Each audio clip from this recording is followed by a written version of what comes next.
Hey guys, it's Ryu from Team Selfless, and with me today I have Eric fl0m. We're going to talk a little bit about his history as a gamer and now a popular streamer.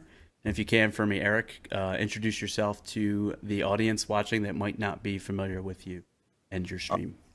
My name's Eric fl0m. I use the same alias as my last name because I'm not really intelligent. So I started in Source, but most people I think would know me from probably playing on LG slash Mythic, I guess is where most people would know me from. In CSGO.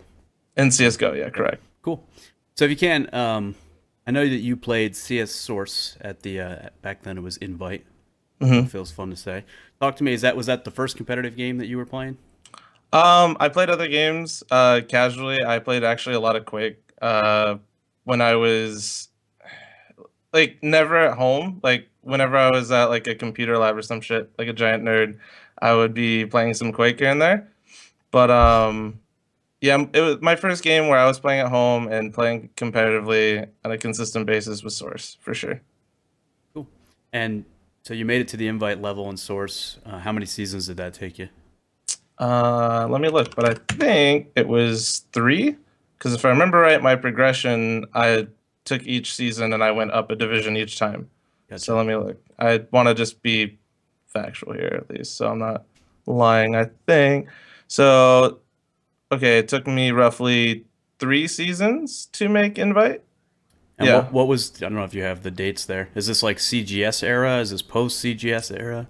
this is, I don't know the dates. This is I think post CGS, like just Okay. right after CGS had ended. Gotcha. Okay. And so you played on an Invite team there. Who were your teammates and are they still playing CSGO? The only person that most people would recognize is Automatic from TSM. Okay. Very I cool. know our team was called Fighting Irish. No affiliation with the school. I don't know that we were just called Fighting Irish, and I actually played on that team for a year and a half, and it was probably like the longest besides Dynamic, which was arguably the best. No, I don't. I mean, they were like the best team in Source in North America. They won pretty much everything, and yeah, that's what I played for. And we actually brought in Automatic. Funny story about Automatic. He joined our team after getting cut from his 0-12 main team, and nobody wanted him. And And he joined your was Invite nuts. team. Yeah, and he was nuts. And It was and actually so hilarious. for the record, are you Irish? I'm like the. I could make a really crude joke, but I'm this much. This much. Okay, yeah, gotcha. We gotcha. I was just, the team name is Fighting Irish, and for those that don't know, Automatic is Asian. His name is Tim Ta. So I was curious if there was we played in the ethnic Roots too, right? restrictions as to what players were allowed to join the team, and if you guys had like a little waiver on the rule to allow Automatic to play with you. Okay, so you played Source, and then CS:GO came out in 2012. And did you immediately switch? Were you one of the people holding on to the old games? I immediately switched. Okay, I'm and you not one were of those people that like holds on to like I don't hold on to things. I was really, really excited just to like embrace something, hopefully that was new and kind of like just super competitive. That's what I don't play.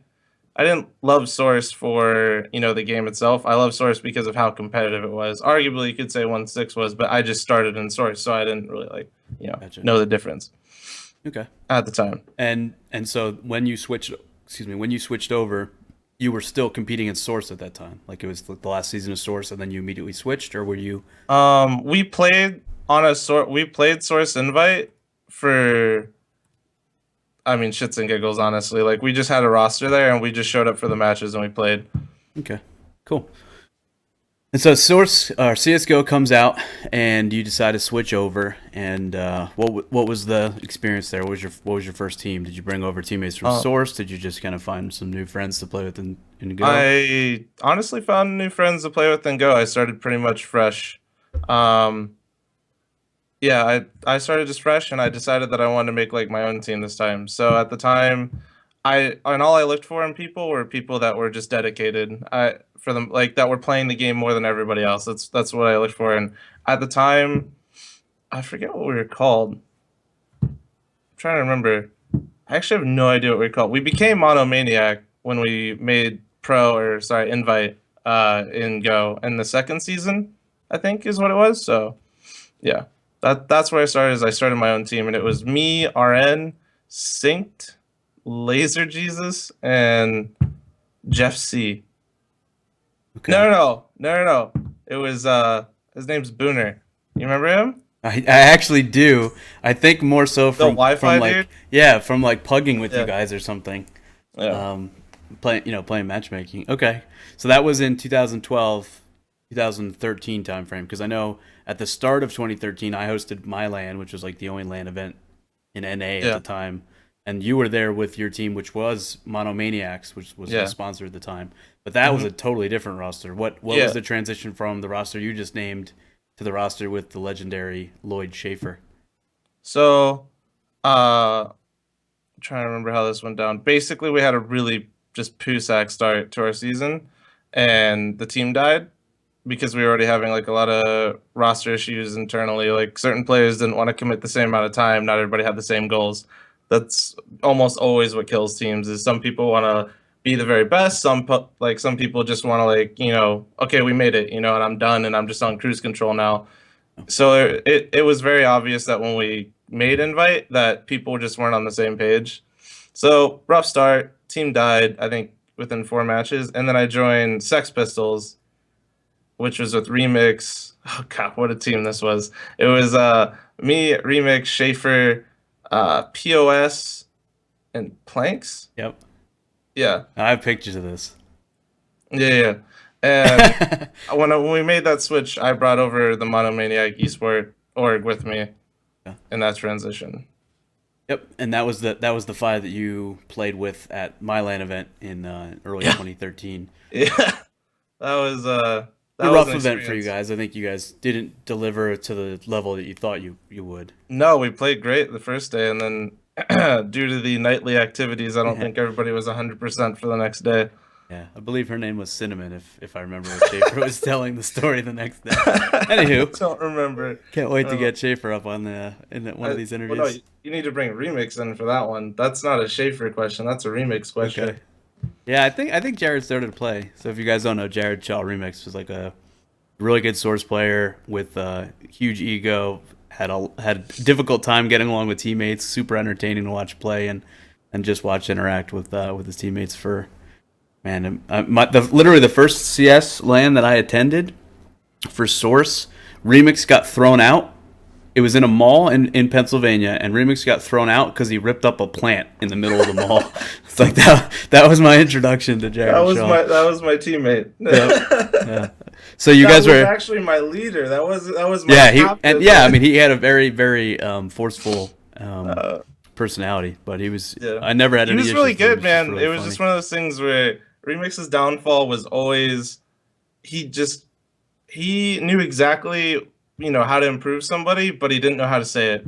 Yeah. And oh god, Yeah, the team and environment I was think so that bad. there's a couple former in-game leaders in North America that are pretty damn close to that, right? Like they know how to help people get better or how to make a team better, but they're so bad at communicating it that they just come off as abrasive and nobody wants to play with them.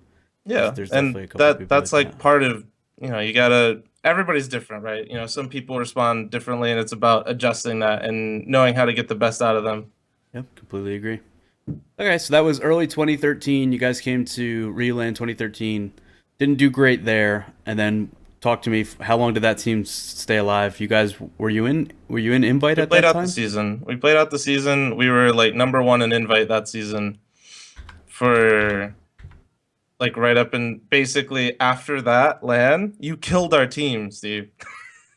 That LAN, it just was like straight downhill after that. I So think we were something like this I is think it funny. was 6 or 8-0 in invite. We were undefeated, and then we had lost maybe I think like 1 or 2 games leading up to that LAN event, and then after that LAN event, it was just straight downhill. And I think we won maybe one more match in all of invite for the rest of the season. Yeah, so I actually just looked up. So I looked up fl0m in the search box on the ESEA website, and the first article was MME, now named SPK, loses fl0m and mainline. Mainline is the in-game leader for our team right Yeah, now, and it says that in the second week, you guys were struggling to stay afloat. yeah, Has been that renamed to Sour Patch Kids, and like Schaefer, fl0m also joined forces with Sex Pistols with a 2-0 record. Blah blah blah. So I guess this was maybe the formation, because this was I think Yeah. this was before my LAN. This was a formation of MMA. Well, we were MME, then we moved over. Moved over, and then you brought the org. Yeah, with. later on. It got wasn't immediately. Yeah. Very cool. Okay, so you were playing with them. You played out the rest of that season, and that was, man, what season was that? I don't know. Let me look. I don't know, man. A lot of invite. 13, lot of invite. 12, something like that. Yeah, I think it was 13. 13. My history, league team history of Dead was season 13 with. So I'm pretty sure that's the roster.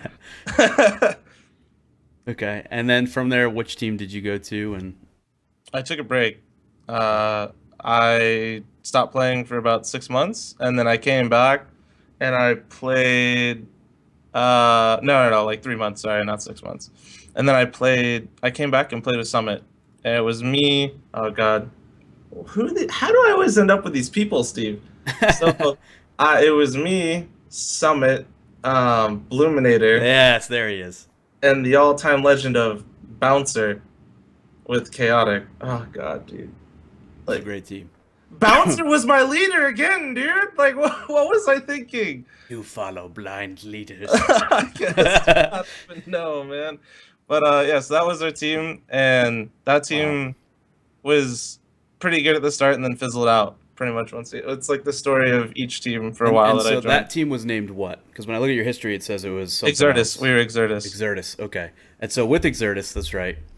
This is the team that Bouncer sold a roster spot to Squeaks or whatever. Nobody didn't tell anybody. Charged the guy $1,000 and then was just gonna like try to slip him into a match or something. So I explained. I mean, you already kind of know the story, Steve, because I told you what happened, a long time ago. But long story short, Bouncer sells a roster spot, and instead, like, doesn't say a word, and then he tries to fake like excuses right before matches. So we play with him. So 5 minutes before a match, all of a sudden, you play with the guy who he sold the roster spot to. Like, yeah, he's walking his fish right before a match, and we're fucked, and we have to use a different person that paid for the roster spot. That paid for the privilege of playing in the match. That's too funny. All right, so obviously that team didn't really work out. No, that was Exertus. Bouncer gets removed. There's a whole bunch of drama that happened back then. And CSGO just loves these drama things. And then what happened to the team? Because I think you played with Bluminator again, or continued. So yeah, we did. So Bouncer next was gone. Season, Bouncer gone, Chaotic gone, Summit gone. It was me, Bloom, and then technically Pinecone and Shots were still on the roster this entire time and actually owned the roster spot. Just they were letting Bouncer like make all the decisions and stuff, but they didn't trust Bouncer with the roster, rightfully so. He just had like the password for people to join. Right. So Pinecone and Shots come back next season. Me and Bloom stay, and then we pick up to not the liking of my teammates, but somebody I really believed in at the time was SHROUD. We picked up SHROUD, and in the off season, things were going fucking amazing. We were the scrim gods, We're like the epitome of just scrimmers on everybody in the off season, getting ready for the next invite season. This is before I started opping too and go, so I was in-game leading and entering, and SHROUD was like my follow-up, and then Bloom was opping, and like Pinecone and Shots were just the old guys on the team. That was their role, to be old. And off-season went great. I legitimately don't think we lost any scrims in the entire, practice season, I guess, leading up to the next invite season. Invite season rolls around, we got pooped on. We got fucking destroyed. And from there, I think they played out the season, and I took a break. Because then after the first 4 matches of us just, like, shitting the bed, SHROUD left to join Manajuma's, and then later when they made LAN, he would join C9. Right. So I took a break again, I think, for a season. Or that season, I guess. Because the team kind of, like, died out after those first 4. And, yeah, that's how that played out. It's pretty crazy if you think about it. Just, like, all the players and the well-known players and well-known personalities that you've had, the pleasure or displeasure of playing with on a team over the years. I mean, all the well-known personalities, I'd say, like, for the most part, I enjoyed it, a lot. I was really happy with it. But yeah, the bouncers, and probably could have gone without bouncer for sure. And remix, I honestly didn't enjoy playing with him, but it also helped me as a player. Like, there's always people like that. Sure. So understanding, I mean, I played hockey my entire life, but never really had somebody quite like Jared. So it was still a learning experience, and now I know how to deal with people like that. Awesome. So that season fizzles. SHROUD is gone. Hmm. What happens next? You said you took a little bit of time. Took a little bit of time, and then this is kind of like, I would say, I became individually a lot more popular. Is when I came back, I started streaming a lot, and I played on a Premier team at the time, which was the old roster that got moved down to Premier. With it was Shots, me, Pinecone, Michael 3D, and emongg. Okay. And in that roster, there is not a single opper. And that team name was that Mythic? Or That was TempoGG Gaming, owned by the one and only Glowstick. Glowstick, nice. Number one donator to the fl0m stream. So, Glowstick, that was his org, and right. then It's TempoGG, and that was that was you, emongg, Michael 3D, Pinecone, and Shots. Yep. Okay, and that was in Premiere. Correct. Yeah. Okay, and so how did that season play out? Now we're getting closer, right? Because that was back in season 17, so this is only 4 or 5 seasons back, about a year and a half and change, maybe. Yeah, a little bit longer, but yeah. So basically, on that roster, we didn't have a single opper, so they asked me to op, and I spent a lot of time just opping all the fucking time, just always doing it, forcing myself to use it, even if I hated it. Because at the time, I did not volunteer for it at the start, and it turned out I was pretty damn good with it. And in Premiere, I was doing very, very, very, very, very well, and the team was really happy with how I was playing, but we weren't putting up results. It was pretty bad, and the team was having like a lot of team turmoil. It was emongg and Michael 3D, the old curse lineup guys, versus Shots and Pinecone, and then it was me in the middle. I kind of like bridged the gap, but they would constantly, one friend gets into an argument with the other one, and because they're like those two sides clashing, I was stuck in the middle, and it hindered our team a lot because they had a lot of different philosophies on the game. With Michael and Pinecone especially, they both just have different beliefs on how the game should be played, and emongg being Michael's friend and Shots being Pinecone's friend. There was always this clash, always, and it just really hurt the team. So they actually asked me to leave the team. They legitimately told me to leave the team because the only reason that everybody was still playing was because I didn't stop playing.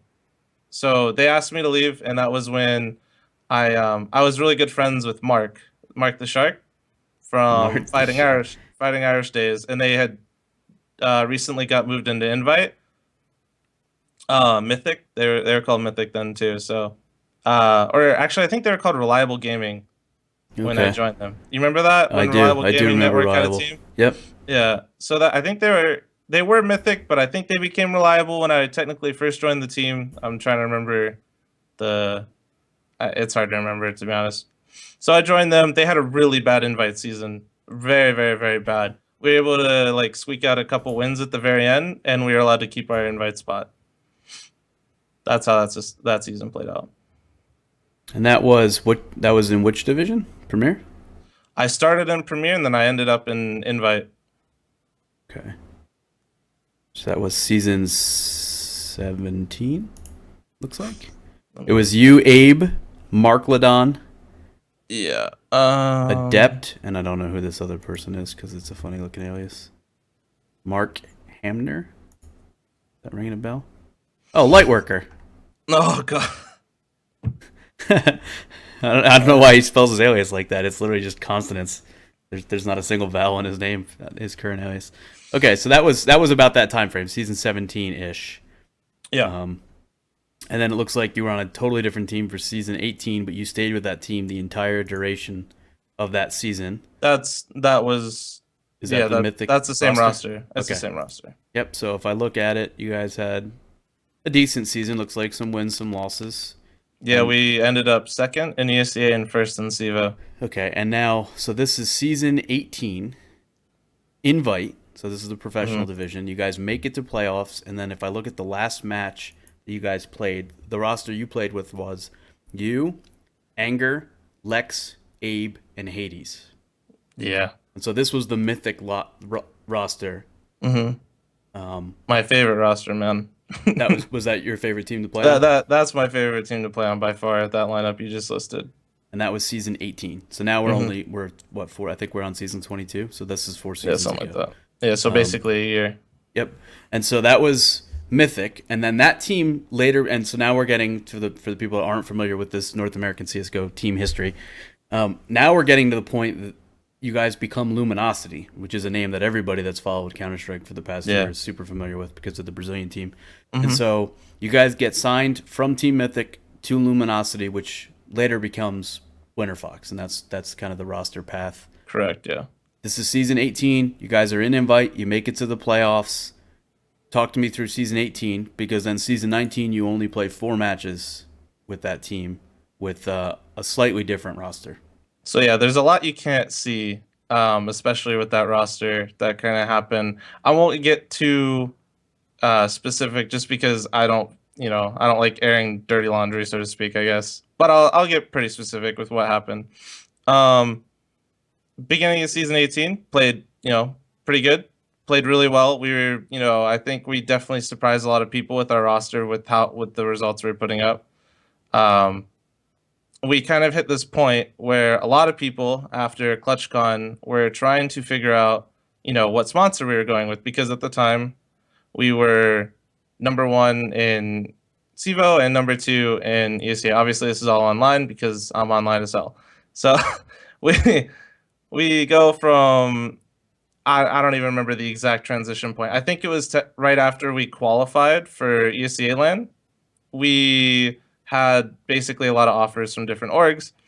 One of our favorite orgs at the time, I'm not going to say which org, basically wanted us to make room for a certain player. This certain player was desi. We tried to play with desi. It was not a good experience. It was very, very bad. And we used him that was the first league. That was the first season of the Face It League, if you remember. Was the off season between CEVO and ESEA LAN, and it was terrible. It was So a this really bad is experience. Yeah, go ahead. just for the time frame context. This is this is season 18 Mm-hmm. of ESEA. You guys made it to playoffs, and now Yeah. one of the sponsors that you're talking to, your potential orgs that would sponsor your team, wants you guys to play with desi. Yeah, And and so this is where we fucked up. This Like, is between the end of the season and the start of the next season, where like you're in that playoff time frame. yep, yep. Okay. So, and this is where we fucked up, not because of desi, because we as a team kind of went from being a group of friends to everybody's trying to just make money. And, I'm included in that. If you're not part of the solution, you're part of the problem. And so we were really excited to get this org, and we're like, we'll try it. And we ended up cutting Abe, and we did have an actual genuine excuse for the most part, but that's what it was, an excuse to cut him. And it was a mistake. That was So cutting who? Abe, we ended up cutting Abe due Okay. to we told him it was because he had to commit, because he was committing more time to school, which was true. It was really hard to play with him due to the fact that he was, if you guys don't know, Abe was in law school. I think he finished it now, or trying to get into law school, and he just couldn't play the entire time leading up to ESEA or CEVO LAN. So that just backfired. Desi didn't work out whatsoever, and from there we picked up Frost, and then that org fell through because we did that, and then we went with Luminosity. The owner Steve contacted us, and we decided to go with him, and that's how Luminosity as an entire organization was actually started, was in the off season. Okay. So you guys. All right. So let me try to recap that. Make sure that I'm following it. Yeah, sorry, it's No, I'm, dude, like, it's a remembering it as crazy I'm saying it, it's a so crazy web of North American CS:GO. So Yeah. season 18, you guys, it looks like you actually played. This is season 18. You make playoffs. Your first match, you actually had Frost play, but then it looks like even the second match, it looks like maybe he had internet issues or something. He played some rounds, but then Abe stepped in and played. Yeah, the that's rest right. of the He rounds. actually did. He got DDoSed. Yeah, I it looks remember like that. he played 3 rounds and Abe played 17 out of the 20 rounds. So Yeah. that was kind of the baton being handed to Abe. Abe played with you guys for the whole season. You guys did really well. You have an org that you didn't name that wanted to kind of push desi to you guys. Yep. And so you told Abe, like, hey, Abe, we really, this is a sponsor we like, but you're not able to commit time because of school. We want to play with this other guy. Abe gets released. You guys play with Desi. Doesn't work out, and now you're playing with Frost again. Yeah. And this is from season 18 to now. I'm assuming season 19. Is this over the course of an entire season break, or this is still literally we haven't even got to ESEA LAN yet because there's still one more roster move that happens due to the infamous we cut our in-game leader Hades 2 weeks before LAN. Okay, so that's this season. That's not season. Okay. Yeah, dude, don't remind me, man. I had to say it once. So things are going great for you guys, and then you kind of implode, right? You guys, it sounds like you detonate. We saw, oh my god, shiny money, toss everything away, money. Okay. That's what we did. And so you've got the LAN coming up. You're playing with Desi, not really working out great. Now we got Frost. Now we have Frost. Now you have Frost. So that Desi period was very short. It sounds like it literally was 2 matches, and just said this isn't working. To hell with this. No. Okay. So Frost starts playing with you guys. What happens with Hades? Where does that decision to replace the in-game leader a couple days before the LAN? Once again, this is a dirty laundry section, so I'm just gonna be very as specific as I can because I'm not trying to stir up drama. But said player basically, I was actually, this is right when I got my dog. Surprisingly enough, I was walking my dog. We just finished the Face It season. We didn't win a single match in the Face It season, which was in the entire allotted off season before LAN. So it was looking really bad for us going to ESEA and CEVO LAN. And I got a message on Steam saying that I will not go to ESEA LAN if Hades is going to LAN, and we need to make a change. So this is from a teammate, not from a sponsor. This is from a teammate, okay. Correct. Okay. And this is you guys are at this point you are Luminosity. Yes, we are Luminosity. So you sign the sponsor. You get back to a message from a teammate that says, "I'm not going to this LAN if Hades is going. We need to change something." Correct. Okay. And Steve, the owner, backed us. He was like, "Listen, if this is what you guys think is gonna, he was like, whatever is gonna make you guys happy and think is gonna make you guys succeed, I'll back you," is what he said. Long story short, and that's what he did. He, we picked up Arya, and he arranged all of his travel and that kind of stuff like on the spot. And that's pretty much what happened. Is one player did not want to play with Hades to the point where he would literally not come to LAN, and we chose the other player over Hades. Okay, so you picked up Arya. Mm-hmm. Did what was the issue with Hades? Was it a personality thing, a skill thing? What was it? They fought all the time. Was it an outside the game thing? Because with your previous team, you said like Pinecone and Shots versus Michael 3D and Emongg. There was kind of competing friendships there. I would say like a combination. To me, it didn't make any sense. And I even actually went on stream the next day and told everybody. And despite people being mad at me on my team for doing that, I told everybody it was a giant mistake because I was not happy that we did that. That's how I viewed it. But I guess the logic was it wasn't good enough, I guess. Okay. So you guys bring in Arya. Now you're going to the LAN event for season 18. Mm-hmm. Not the best LAN event for you guys. Individually, that was probably the worst performance I've ever had, period. And then after that LAN, you guys were dealing with these guys suck. They're online. They cut their players before the LAN, blah, blah, blah. And now you're going into season 19. And the roster at this point, is it still with you, Arya, Frost, Lex, and after the LAN event, it was decided that we wouldn't have Arya or Frost anymore. Okay. So man, this is a crap ton of roster changes in a very short period of time. This is like NACS right here. Okay, so you're going at this time. It's now season 18. You guys do well in CEVO and in ESEA. You're before the ESEA LAN. You make a whole bunch of roster changes. It doesn't work out at all. You picked up a sponsor, so there's the plus. But on the minus side, you replaced Hades with Arya. you replaced Abe with Desi, who then got replaced by Frost. So you guys are going to this LAN event. And this was, if I remember right, this was the LAN where it was like you guys had 3 oppers, right? It was like you were opping, Hades was It was opping, the most Frost miserable. was sniping. It was me, Frost, and Arya. Arya had been known to be opping at the time. And so you have 3 ops, 2 riflers. Yeah. It's very weird. Didn't work at the LAN, and now shortly thereafter you said, okay, this is definitely not going to work. So we're going to replace Frost, keeping Hades but replacing Frost. No, Hades is gone. Both those additions are gone, dude. They're gone. You hear how absurd this is, right? Like dude. What do you think? I'm just making sure. I'm just making sure that we're all on the same page. What do you want me to say? I can't sit here and I'm not gonna lie about it. You know what I mean? Like, nah, dude. We kept all of them. It's fine. You know. So the only people that you then kept were you and Lex, and Anger, Okay, but was Anger was on that there the entire time. Anger had the best statistical season of any player. Right. That's when he was like 180 R plus for the entire season. Like Source Todd. He made Mossbeck look bad. Yeah. LOL. Okay. Sorry. So you're going into season 19. You guys got a little bit of a dark cloud over you because you made all these changes. You haven't seen the results from those changes. You're making more changes. Season 19 starts, and this is the season that you get cut. Yeah. So now it's Anger, Lex, yourself, and then you guys picked up Peter. Yes. And Pitt, the player who's now playing for NIP. Correct. And now it's still Luminosity, if I remember correctly. Yes. Okay. And then you get cut. Yeah. What happened there? Well, I mean, I think it goes back to the LAN event.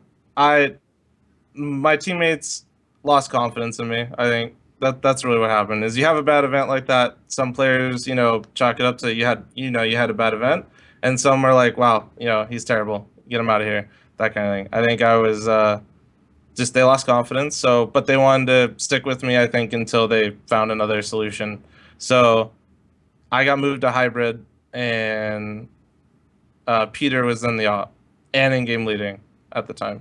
Okay. Yeah, he was in game leading. And so this looks like maybe a couple weeks into the season, you get replaced by NAF. Correct. Yeah. Okay, and so then NAF so the team at that point is Anger, Peter, NAF, Pitt, and Lex. Yeah.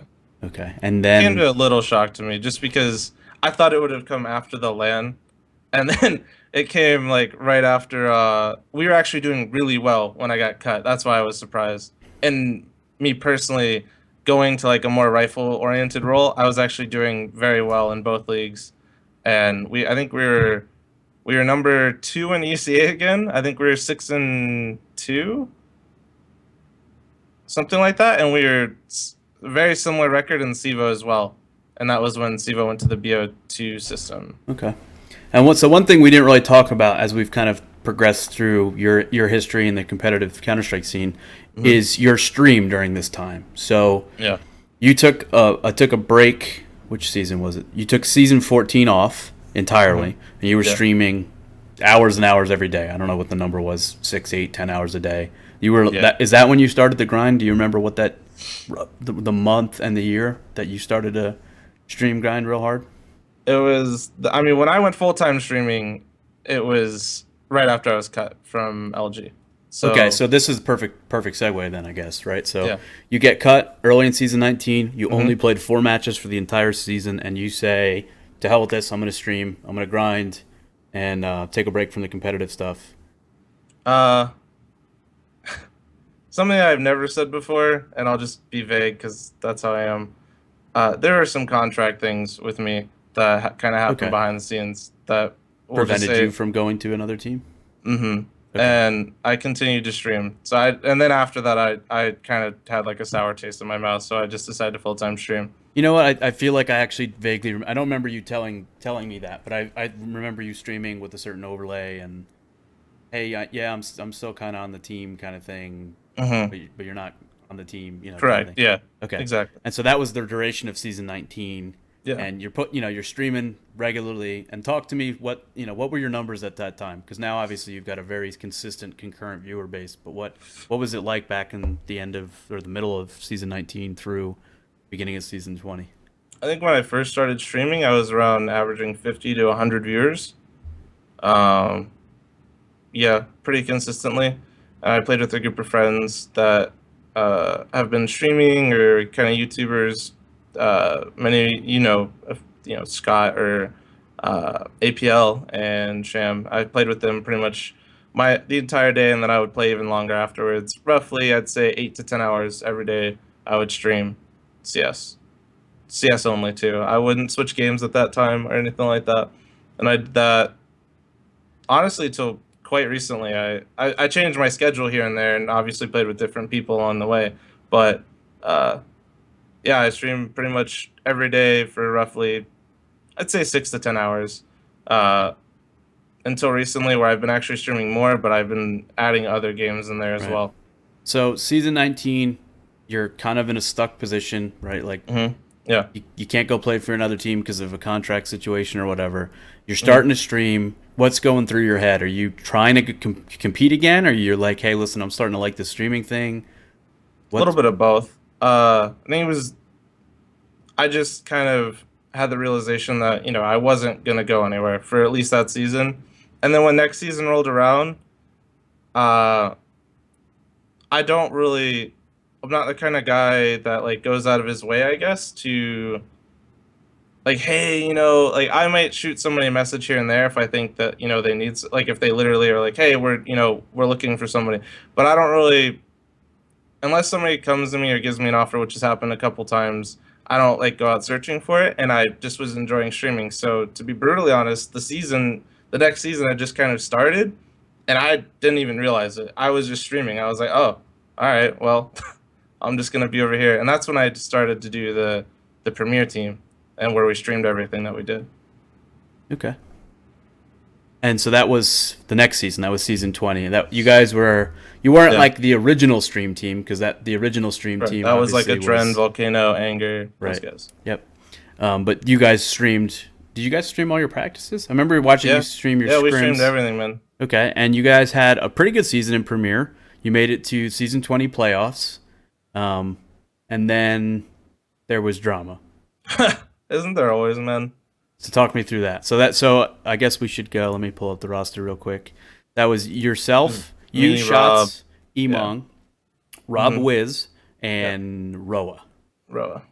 Yep. And you guys, I don't know if I can pull a real quick win loss, but it was sufficient. 1, 2, 3, 4.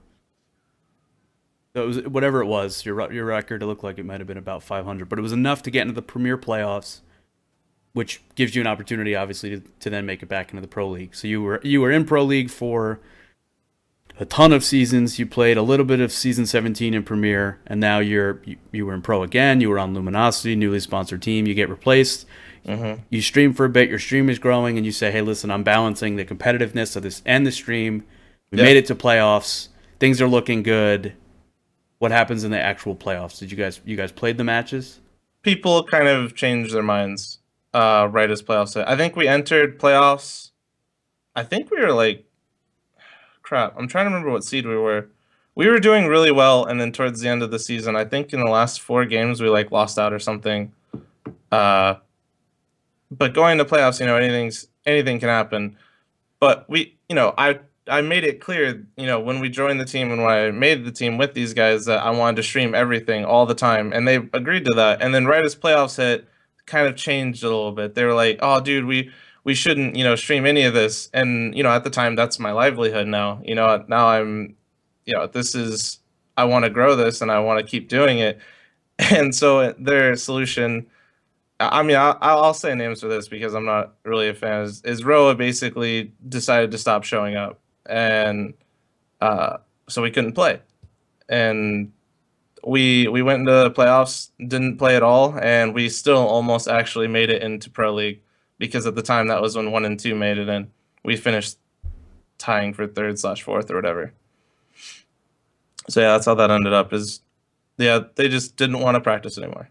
And you guys were Team Noble, right? That was the Correct. Noble, Yes. Noble, Yeah. who you're still affiliated with on the streaming side now. Yeah, I just stream with them. I like the owners of Noble. Okay. So that is season 20. You guys have a chance at Pro League. Roa decides to no longer really show up. You guys don't make it into Pro League, but you came really close. And then there's a roster situation where you guys can keep the roster, right? Stay, you know, you didn't make it a pro, but you stay in Mhm. Premier. You can compete again, do the same thing next season, kind of grind. Yep. But that's where kind of shit hit fan, right? So talk me through the roster drama and how you, Shots, and Emongg lost the Team Noble Pro roster in Premier. Well, I mean, we could have actually stayed on it, me and Jeff, but we chose to leave because that's what I told him I would do if he decided to make the. It wasn't the move itself of cutting shots; it was how he handled it, and that was after not showing up for playoffs, after not putting any time in whatsoever, and being probably the like worst teammate that you could have on the team. He decided to cut shots, which don't get me wrong, shots had a really bad season and honestly may not be the strongest individual player, right? But he showed up every day. He was there. He created a good team environment, and you know his idea of a replacement at the time didn't do that. So he cut shots, and I told him because he was trying to do this the entire season when we were winning, he tried to cut him like every day and was trying to convince me and Iman to go along with it. And we were like, no, man, it's going well. Let's just stick with it and let's see what happens at the end, and then we'll talk about it. Instead, he stopped showing up, no practice, and then after the season, he cut shots, didn't say anything. So me and Iman just left the roster. Gotcha. That's how it ended. Okay, and he had leadership of the roster. Roa did. Yep, correct. Okay. And so you guys just say, screw it, this guy, he's kind of shady, did this stuff without telling anybody, so we're gone. And now this is really where you went all in on the streaming side, right? You said, okay, Correct. not Yeah. going to be competing for pro level CS:GO status right now. I'm going to play a season in open with some friends. We're going to stream. We're going to laugh, have a lot of fun. Yeah. And that's kind of the tipping point to, I think, the path that you're on now, more as a streamer than as a professional CS:GO player. Yeah, no, I'd agree with that 100%. And so you've taken a couple seasons. The stream's done very well. You've started, the stream has grown tremendously. Yeah. Don't know what your metrics are now, but when I tune in, there's almost always hundreds or thousands of people watching.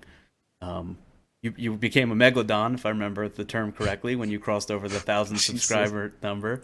Yeah. Which is awesome. And congratulations on all that success. I don't think people realize, for you specifically, I saw the grind that you were on with literally every day, 8, 10, 12 hours I don't streams. take a day off, man. I don't think people realize that, and everyone wants to be a big streamer, right? But they put in like 2 hours once a week or whatever. Basically what I do, which is terrible. Don't follow my lead. And they want to be big streamers. It's just not going to happen. And so you're going streaming, playing in open. Who are your teammates? I actually don't even know. Then I think it was me, Summit, Emongg, Dizzy. Tim the Tatman, Emongg, Summit, you, and Hades for a couple of the matches. Oh yeah, Hades on, is next to you, that's right. Potato Streamers was the team name. Yeah. Yep. Take trademarking that still. It's pretty good. And then this season it looked like it was umps and friends, but it won't show me any of the matches, so I don't know who was on. Did you guys just ump? Right. Mostly, yeah. Okay. But it was me, Tim, Shots. God, why am I spacing right now on everybody? On the roster, it's Emongg, fl0m, Goldie, yeah. Misty It was K, Emongg was on Pinecone, the Shots, well. Tim, Jimmy Wiz, Weisenhunt, and Young. It's Goldie, if you remember who that is. Yeah, I remember Goldie. Okay. Cool. And so, so talk to me now. You're full-time streaming. You obviously still have the mechanical skills to play. I think you've been playing Overwatch, you're pretty high ranked in Overwatch. Yeah, man, I made heroic. I did it. Well, I don't know what that means, but we'll assume it's awesome. Is heroic top 500? Okay. Yeah. Are you gonna play on a team there? Like, do you think right now with the success of your stream, you're full-time streaming, and we'll talk about your move because you physically relocated. Do you still have like the burn to compete? I always do, man. It's just, I mean, as me playing through those scenarios for you, I've kind of had. It's not like a sob story. I just, I haven't had my best time was that roster that I told you, and then including myself, we kind of. The roster that you guys kind of imploded. Yeah, like I mean, I'm part of that too. Like this isn't, oh my God, poor me. My teammates did everything. I wasn't involved. Like I was still a part of that roster. I could have said no or done more, that kind of thing. I don't know. Just it always goes so well, and then something just always, fucks it up essentially. So I always have that drive to compete. I've, played hockey my entire life, and after hockey, it was CS. I've always kind of had that need, but I also realized that I don't want to like ruin or toss away everything that I've built for, to just have it all implode again in my face, that Sure. kind of thing. So if you had an offer from a pro CS:GO team, which I don't remember how many teams, I want to say 14 is the number of pro league teams next season. If you had from top 10, so not like the bottom 4, but still pretty competitive, would you accept that offer? Do you think you'd say It's no? always relative, man. There's the situation, would I have to move? All these kind of things play into that. But you'd The answer is entertain the I always offer. have yeah, I always do. Okay. I have always entertained the offer. There were 2 offers I had a season ago. One I talk about publicly, which is Winter Fox, which is my old roster essentially. Um, Steel Series was really nice to me, which is like their title sponsor and actually now my sponsor for my stream. They flew me out. They let me see what me being on that team would all entail, my daily lifestyle, that kind of thing. They're really awesome about it, and I just still decided that it wasn't quite the right time / fit for me. And the other team, just yeah, same lines. I always listen. It's just most of the time it's not the right fit, I guess. Okay. And what about Overwatch? You think you'll play on a competitive team there, whether it's one you form the stream with, or like to make that more of an official thing? And I actually have quite a few streamers that I've talked to that are really interested in doing something along the lines of what I did with Noble, where we stream everything we do and we play to the best of our abilities and always, try to compete to win, but we stream it and we don't, and that's what we do because we're streamers. And I don't mind talking about this because we've actually talked about it on stream. So some of those people would be like Stir and Lasses, where they're 2 pretty popular Overwatch players / streamers, and we thought about doing that. Okay. And so in between all of this, when you've gone full time, you moved from Ohio out to the Sin City in Las Vegas. Mm-hmm. Yeah. What kind of spurred that? Was that a kind of girlfriend thing? Was that a sponsored thing? Was that a girlfriend? Okay. 100% girlfriend. Yep. Okay. That was easy. However, I will say it's definitely been really good timing because I was in Columbus, and then all that cool stuff was happening with CS at the time in Columbus with the CEVO arena / MLG arena, whatever you want to say, and then the major itself. So I was really glad to be there when it happened, and then me coming out to Vegas, there's EVO, and there's a lot of other cool things that I kind of know behind the scenes that are going to be coming to Vegas. The LCS Spring Finals were here. So I've kind of lucked out with where I've landed, I guess, both times. Yeah, it seems like there's a lot more esports West Coast than there has been esports Ohio, or honestly esports East Coast, which is one of the reasons I'm so. No, it was very CS oriented in Ohio. That's why it was. But there was that lucky. one period of time though, right? Like we played the minor there in February. That was it. Then we played another minor. There was a major qualifier. Then there was the major. All of that was in Ohio, but for that like 3-week span or whatever it was. But everything else outside of CS, all the esports stuff, including some CS, I think IEM San Jose is soon. I don't know. And Oakland, right? Yeah, in Oakland, not San Jose. But all that stuff seems to be like that California, Vegas area. It seems to be a pretty popular, growing area for esports. So you move out there and digging it, like it, go gambling a lot? No, do not go gambling a lot. I go gambling probably anytime somebody's here that is like, obviously that's what they're coming to Vegas to gamble. Like that's that's what they're here for. So I'm not gonna be like, oh no, dude, I don't feel like coming out tonight, that kind of thing. I gamble here and there. I never go out though unless there's somebody that's visiting. Gotcha. I don't go. Me and my girlfriend don't go down there just to gamble. So that transitions well into the next question of skins and gambling in CSGO. So that was a huge thing that I think is going to negatively impact a lot of streamers that were making a substantial amount of money from gambling and skins websites, coin flips and all those other things. Yeah. Were you affected by that at all? What are your thoughts on that whole thing? I think a little bit, yeah. I think anybody that, I didn't gamble more than, I don't even know, man. I hardly gambled on stream. I'm trying to think. Like, I would say out of those 6 to 10 hour CS streams that I'm telling you about, I gambled 15 minutes. I did the very bare minimum, but I did it at the time, because if you weren't gambling or if you didn't have like giveaway honestly in your title, people just didn't care. People got really used to the idea. Viewers, I think, were like, well, what are you going to give me? You know what I mean? So if you didn't have anything to offer them, they just kind of didn't care, and they would, move forward. Because for a while, I think you remember, I didn't take a gambling partnership up until like pretty much the very end. I'd say like 3 months I was with Wild, and then all the stuff went down.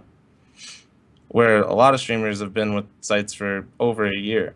Yeah, and a lot of those streams, those CSGO streams, I should air quote that, were actually like gambling streams 80% of the time, and then they'd play like a pug, and then there'd be like 2 hours of gambling. What do you think the long term impact of that is going to be on the CSGO scene? It's hard to say, man. I was really surprised by the lounge move. In a way, I understand why they like the logic from Valve's perspective. I get it. I'm not saying I agree with it. It's just now we have to wait and see, right? We have to wait and see how this all plays out, what happens with the viewership. Did it make as big of an impact as we all think it did? I think it personally did. I think that's a huge part of real sports and why so many people tune into not just their favorite teams, but into other teams. It gives you an investment, not just in your favorite team, but across the scene itself. Right.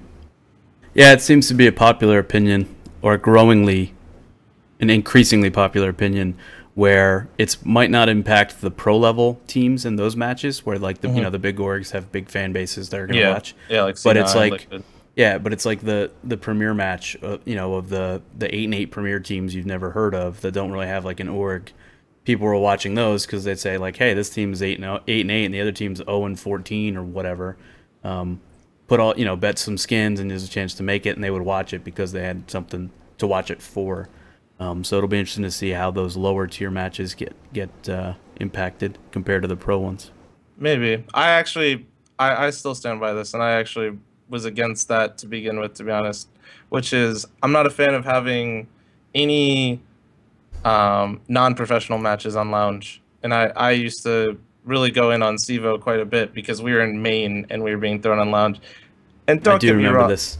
There was wasn't there like a meditative song that used to play to counter I think it was like to counter the cancer. It was like yeah, we would listen to some troll song.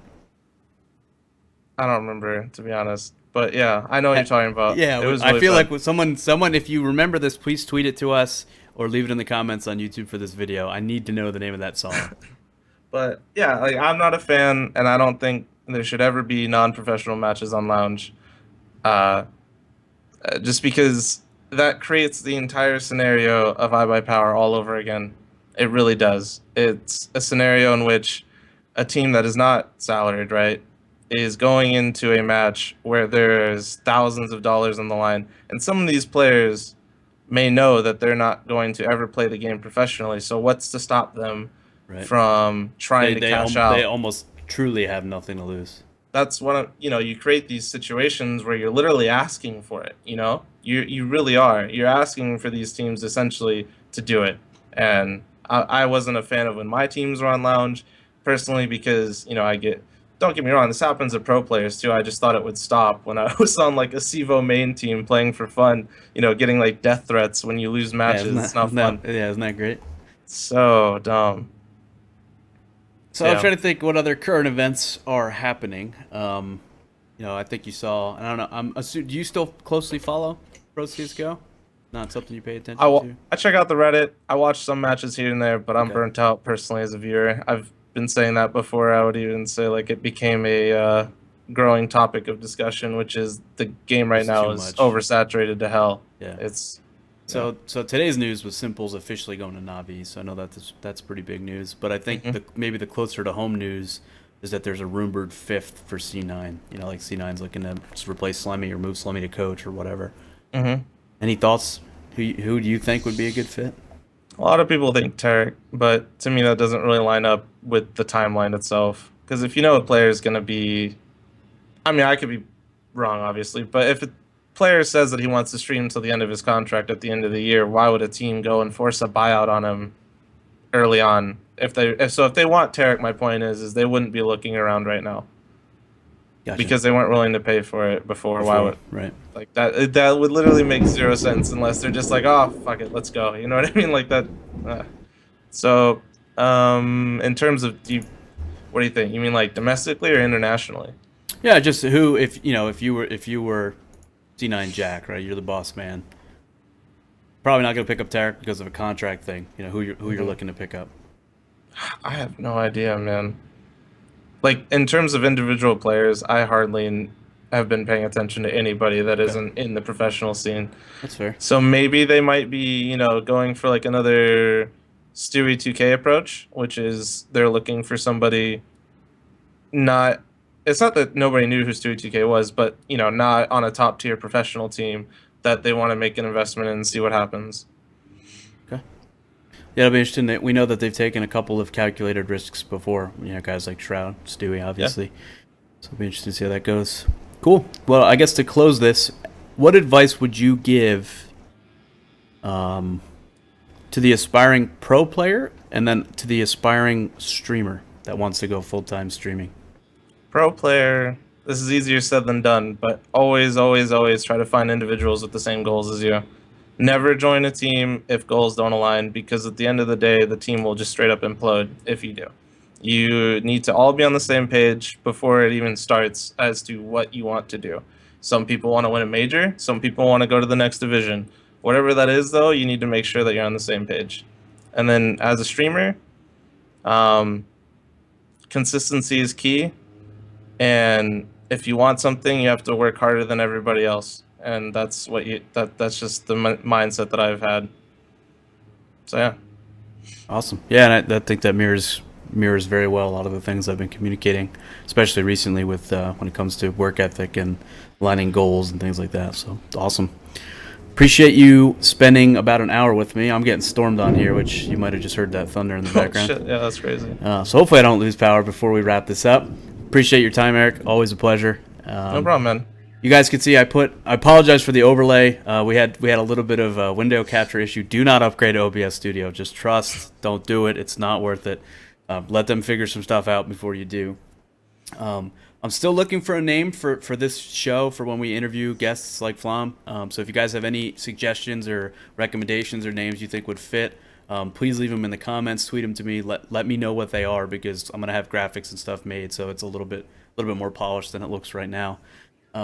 You can catch fl0m on Twitter. I've got that underneath his name. It's at fl0mTV, fl0m TV, and you can catch him streaming regularly, 6 to 10 hours a day, twitch.tv/fl0m.